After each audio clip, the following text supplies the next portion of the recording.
행복한 삶을 위한 여러분의 선택을 응원하는 정재무TV 진행자 정무선 재무설계사입니다. 반갑습니다. 자, 새해가 되면 초심으로 돌아가서 올해는 담배를 끊어야지. 다이어트 성공해야지. 그리고 운동을 꾸준하게 해야지. 뭐뭐뭐뭐 해야지 하는 굳은 다짐들을 하죠. 자, 그런데 그 계획 중에는 이번 연도에는 저축을 좀 해가지고 자동차를 사야지. 혹은 전세 자금 마련해서 나 독립할 거야. 이런 재무적인 목표를 세울 수도 있잖아요. 자, 그래서 지출을 쭉 줄여가지고 꼭 나 무슨 자금 만들어야지 하는 굳은 다짐으로 시작을 하지만 그런데 이 먹고 싶은 것도 많고 사고 싶은 것도 많고 하고 싶은 게 너무 많죠. 그래서 아 자신과 이제 타협을 시작하는 거예요. '그래 이것만 사자. 그래 오늘만.' 하다가 '아이 모르겠다. 내가 왜 이렇게 살아야 해?' 하면서 자기에 합리화하고요. 그리고 현재의 행복을 추구하고 연말이 돼요 또다시. 자, 그리고 후회하고 다시 또 내년 2023년도에 또 계획을 하겠죠. 요즘 사람들 작심삼일이라는 얘기 많이 하잖아요. 그죠? 예. 자, 그래서 준비했습니다. 자, 현재의 행복을 위해서 적절하게 쓸 때 쓰고, 그리고 미래의 목표를 위해서 모을 수 있는 방법. 정재무설계만의 자금 관리 시스템 여러 가지 솔루션을 많이 만들었어요. 만들었는데 그중에서 자금 관리 이 시스템은 진짜 모든 고객분들이 다 만족하셨거든요. 그래서 오늘 이 시간 자금 관리가 잘 안 된다. 통제가 잘 힘들다. 돈 모으는 게 조금 어렵다. 이런 분들 오늘 이 영상 끝까지 보시고요. 좋은 거 내가 할 수 있겠다라는 캐치해가지고 자기 걸로 만드셨으면 좋겠어요. 제일 첫 번째 해야 될 일이 통장 쪼개기입니다. 수입이 되는 통장하고요. 돈이 들어오는 통장과 지출되는 거, 돈이 나가는 통장을 분리해서 사용하셔야 되는데요. 근데 왜 그럴까요? 자, 그 이유는 자, 이렇게 관리해야 정확하게 내가 얼마를 벌고 또 얼마가 지출되는지 딱 눈에 들어와요. 특히나 한 통장에 있으면 수입과 지출이 같이 이루어지기 때문에 내가 정확하게 얼마가 들어오는지 그리고 얼마가 나가는지 확인하실 수가 없어요. 거의 대부분 모르세요. 자, 그리고 이 지출되는 그런 부분은 또 세부적으로 나누어집니다. 자, 어떻게 나누어지냐면요. 고정 지출과 그리고 변동 지출, 그리고 저축. 이 통장으로 쪼개면 됩니다. 자, 고정 지출은요. 어차피 매달 꾸준하게 무조건 나가야 되는 지출이죠. 자, 예를 들면 보험료라든지 월세라든지 관리비라든지 공과금, 그죠? 그리고 대출이 있으면 대출 이자 이런 거에 해당되는 건데요. 이 고정 지출은 어차피 한 번은 나가기 때문에 효율적으로 관리하는 방법이 뒤에 나옵니다. 잘 들어보시고요. 그리고 변동 지출은 현재 행복을 위해서 지출되는 자금이에요. 옷을 산다던가 친구들하고 멋진 데 가가지고 커피 한잔 마신다던가 아니면 맛있는 식사를 한다던가 이럴 때 하고 싶은 걸 할 수 있는 그런 지출을 변동 지출이라고 하고요. 그리고 저축은 아까 변동 지출은 현재의 행복이라면 저축은 미래의 행복을 위해서 목적 자금으로 변하는 자금을 의미하죠. 자, 이렇게 통장 쪼개기를 정리를 좀 하면요. 수입이 들어오는 통장 따로 그걸 여유자금 계좌라고 말하고요. 그리고 두 번째는 고정지출 계좌. 그리고 세 번째는 변동지출. 이 변동지출은 또 다른 말로 생활비 계좌라고 제가 말을 할게요. 그리고 저축. 주식계좌로 저는 많이 권유를 많이 하거든요. 왜냐하면 저축이라는 것 자체는 미래에 자금을 모으는 데 있어서 저금리 시대에 은행에 꼬박꼬박 모아두는 건 조금 더디잖아요. 그래서 그 목적에 맞춰서 조금 이제 투자할 수 있는 그런 계좌로 저는 말씀을 드리고 있고요. 이 통장 쪼개기는 자신의 가치관에 따라 더 많이 쪼갤 수도 아니면 더 적게 쪼갤 수도 있습니다. 나는 고정지출하고 변동지출 같이 사용할래? 그래도 상관없으세요. 하지만 수입과 지출은 분리시키자. 그리고 자동차를 너무 좋아하시는 분이에요. 그러면 자동차 계좌 따로. 그리고 또 우리 이제 젊은 친구들은 연인 사이들끼리 통장 하나 만들잖아요. 요렇게. 이런 식으로. 그리고 또 만약 신앙심이 너무 깊으신 분이야. 그러면 신앙 관련해서 나는 그 성지순례라고 하죠. 그거를 위해서 내가 목적 자금으로 만들 거야. 그거는 따로 통장을 만들 거야. 이렇게 관리를 하시면 됩니다. 자, 이렇게 통장조기과가 자기 가치관대로 다 되었다라고 하면, 자, 지금 현재 요 플랜은 그냥 월급을 따박따박 받으시는 분도, 그리고 또 이게 저희 현대중공업이 많잖아요. 현대중공업, 현대자동차 같은 경우에는 어느 달은 월급만 나오고 어느 달은 상여금하고 같이 해가지고 수입이 들쑥날쑥하죠. 혹은 자영업 하시는 분은 매출이 들쑥날쑥하죠. 이런 분들한테 진짜 탁월한 거거든요. 수입을 모두 여유자금 계좌로 다 입금시킵니다. 그리고 한 날짜를 내서 내가 월급처럼 받을 수 있게끔 만드는 거예요.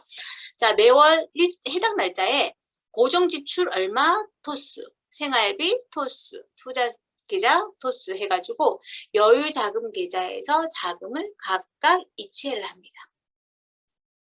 그리고 생활비 계좌의 자금만으로 소비를 하는 거죠. 제일 처음에 이 시스템 딱 들어오면 이제 그냥 막 쓰시다가 통제가 되잖아요. 그런데 이 자금 관리가 좀 잘 되시는 분들은 한 3개월? 근데 자금 관리 좀 잘 안 됐어. 그럼 한 6개월 정도는 조금 힘드시지만 그게 딱 습관화 되잖아요. 그러면 아주 행복하다고 그러시더라고요. 그래서 소비를 하는데 한 달이 지났어요. 근데 이 고객이 생활비 계좌에 생활비를 쓰는데 한 달에 내가 쓰는 목표 자체가 100만 원 안에서 써야 돼. 한 달이 지났는데 생활비 계좌에 10만 원이 남아있는 거예요. 자, 이럴 때 그 다음 달에 어떻게 하냐면 100만 원을 넣는 것이 아니고 넣어가지고 110만 원으로 시작하는 것이 아니고 뭐 90만 원을 넣어서 100만 원으로 다시 시작하는, 그렇게 관리를 하시면 되고요. 여러분들 카드값 결제일이 월급날 이전이신가요? 아니면 이후신가요?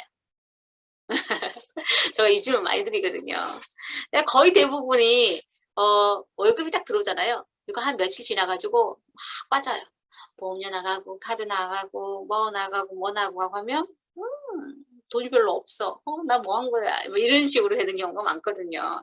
그래서 거의 대부분이 고정 지출은 뭐 보험료라든지 월세라든지 관리비라든지 이거 어차피 한 번씩 나가는데 결제일이 월급날 이후에 설정되는 경우가 많습니다. 하지만 요거를 긍정적인 지출 패턴으로 바꾸려고 그러면요, 월급날 이전으로 변경하시면 좋습니다. 그게 가능하냐고요? 가능합니다. 저희 시스템에 들어오면. 자, 고정 지출을 매달 언젠가 한 번씩 나가는 거기 때문에 CMA 계좌를 이용해 가지고요, 월급날 이전으로 자동이체를 넘겨버리고 월급날 해당되는 금액이 나가야 될 금액을 넣는 거죠. 그러면 남아있다가 어떻게 된다? 자금이 빠져나가겠죠. 자, 이렇게 남아있는 동안 뭐 한다? 이자가 생기는 거죠. CMA 계좌는. 자, 그래서 긍정적인 방법이 되는 거고요. 이렇게 자금 관리가 된다면요, 결제일, 특히나 카드값 결제일에 신경 쓸 필요가 없어요. 그리고 카드가 미납될 경우가 없는 거죠. 자, 그런데 이때 단 신용카드를 이용했을 적에는 생활비로 쓴 자금은 생활비 계좌에서 그 카드 결제 금액만큼 이체를 해 놓으셔야 돼요. 고정지출 계좌에. 자, 그래야지 잘 나가겠죠. 사실 저희 정재무 여기 시스템에 들어오시면 신용카드 되도록 쓰지 않게끔 하려고 권유 많이 드려요. 왜냐하면 쓸 필요가 없거든요. 세액통제되고 뭐 이런 부분들 뭐 얘기를 하시는데, 그 또한 신용카드보다 직불카드를 이용하시면 되거든요. 그래서 되도록이면 아닌데 그럼에도 불구하고 하셔야 되는 경우도 있더라고요. 뒤에 가서 신용카드 잘 활용하는 방법 안내를 해드릴게요. 자, 그러면 이렇게 고정 지출이라는 것 자체는 어차피 한 번은 나간다. 그렇기 때문에 내가 돈을 입금을 하고 머물러 있고 나가게 하면 괜찮겠다. 자, 그리고 그러면 이 고정 지출, 재무적인 지출은 어느 정도가 적정할까? 그렇잖아요. 내가 이만큼 버는데 내가 지금 돈을 잘 많이 쓰고 있는 건지 아니면 적게 쓰고 있는 건지 잘 모르겠어. 이런 분들 많거든요.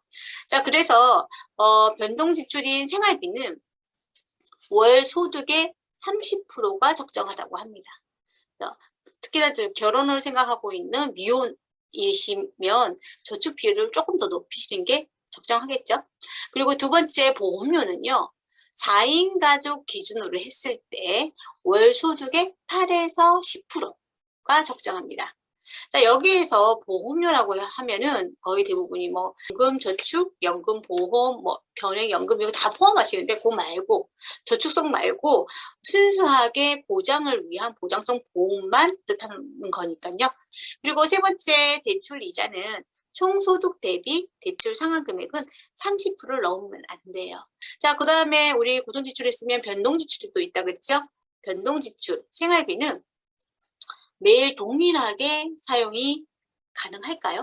실질적으로 불가능합니다. 하지만 이 시스템에서는 가능하게 되어 있어요. 자, 왜냐하면 특별한 날에는요, 예를 들어서 이제 부모님 생신이라든지 여름 휴가라든지 5월달 되면 진짜 행사 많잖아요. 어버이날, 스승의 날, 어린이날 해가지고 자, 이렇게 지출이 늘어나죠. 자, 이렇게 특별한 지출을 빼면 쏙 빼잖아요. 그러면 변동 지출이 거의 동일합니다. 생활하는데 생활비로 쓰는 것은 거의 동일하고요. 자, 그래서 이렇게 특별한 지출, 1년에 한 번이나 두 번 지출하는 그런 부분은 여유 자금 계좌에서 지출하시면 돼요. 자, 그리고 정재무설계 자금관리 시스템은요. 신용카드 대신 체크카드를 사용하라고 권유조가 많이 드리거든요. 왜냐하면 굳이 뭐 신용카드를 쓸 일은 없으니까. 하지만 왜 그렇게 신용카드를 쓰지 말라고 하느냐면 신용카드는 사용하는 달과 결제되는 달이 달라요. 그래서 자금 관리하는데 조금 방해 요소가 될 수 있기 때문에 권유하게 쓰지 말라고 권유를 드리는 부분이고요. 자, 그런데 신용카드를 잘 활용하면 이득이 되는 경우가 있죠. 저희 고객분들도 그런 경우가 많거든요. 예를 들어서 신혼부부 이렇게 가전제품 사용할 때 신용카드 만들고 일정 금액 쓰면 할인하는 그런 부분이 있어요. 이렇게 조건부로 카드를 사용하는 걸로 해서 저렴하게 살 수 있는 그런 부분이 있어요. 자, 이렇게 사용을 하실 적에는 신용카드는 무조건 써야 되잖아요. 그렇죠? 그래야지 할인을 받으실 수 있으니까 이런 경우에는 변동지출, 생활비 자금으로 사용하지 마시고 고정지출의 자동결제 시스템을 이용해서 사용하시길 권유드려요. 그래서 신용카드는 활용해가지고 할인받을 수 있으면 쓰긴 쓰되 그거를 생활비로 쓰는 것이 아니고 뭐한다? 고정지출 이렇게 쓰시면 좋겠다. 자, 그 다음에 미래를 위해서 저축되는 투자 계좌는 주식 계좌로 활용하시면 좋겠다. 저금리 시대에는 저축만으로는 솔직히 목적 자금 달성하는데 조금 많이 버겁잖아요. 자, 그래서 주식 계좌를 이용하여서 투자 원칙에 입각해서 목적 자금을 마련하자. 자, 그리고 해당 자금관리 시스템을 경험한 우리 정재무설계 고객님들은 처음 3개월에서 6개월까지는 습관을 만드는 데는 조금 힘들어 하세요. 솔직히. 하지만 습관이 딱 되잖아요. 그러면 여유로워진다고 지금은 행복하다고 하십니다. 자, 그 이유가 뭘까요? 그건 바로 여유자금 계좌가 덕분입니다. 가정마다 보유해야 할 여유자금 한도가 있어요. 이 여유자금이 있느냐 없느냐에 따라서 마음의 여유가 그리고 행복에 큰 차이가 생기더라고요. 자, 알뜰살뜰 막 모아서 부자가 되는 개미형 삶도 있고요. 그리고 미래가 없어. 현재를 즐기자. 배짱이형 삶을 원하시나요? 자, 좋은 습관은 인생을 바꾼다고 하잖아요. 그래서 좋은 자금 관리 습관이 되면요.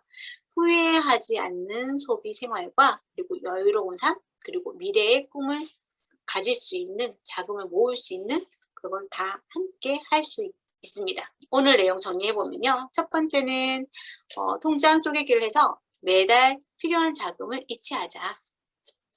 두 번째는 고정지출 계좌를 활용해서 긍정적으로 지출하자. 그리고 세 번째는 여유자금 계좌를 보유해서 마음의 여유를 갖자. 자, 다음 주에는 투자가 어렵거나 시간적 여유가 없어가지고 적정한 시기를 놓치는 분들 좀 있으시잖아요. 자, 그런 분들을 위해서 투자 비석격인 랩 어카운트에 대해서 알아보는 시간을 마련했습니다. 자, 구독과 좋아요 그리고 공유는 우리들의 행복을 전파하는 일입니다. 아시죠?